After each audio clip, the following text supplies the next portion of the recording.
I've certainly signed up. You know, I'm responsible for culture, and I had to go down, actually, as all the chairman of the bank had to go down and talk to the regulators, you know, just about that, because I think everyone is now, you know, it's actually live, as you know, and I think people are feeling their way just in that, I think, in a sense. You know, there's the formulaic side of things, all the forms you hold in, but it's just going to be very interesting. This is a personal view. I think it'll be very interesting how the whole thing is policed and how, you know, and there's all the right languages there about being proportionate and things like that, but it'll be very interesting to see how this is interpreted, yeah?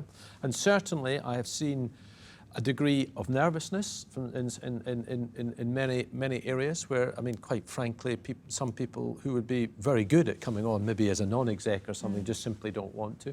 But I've also seen the other side as well, just to give a balanced answer, where people, you know, understand that. And, you know, when you look at the language, and this is when we're down with the regulators, they're saying, look, we're just trying to make people accountable. So I think the very interesting bit will be just how does it work in practice when you start to hit some, you know, in the problematic areas. You know, of course, how chairs are sort of a different sort of, you know, level within the thing than some just non-execs who aren't in chair roles.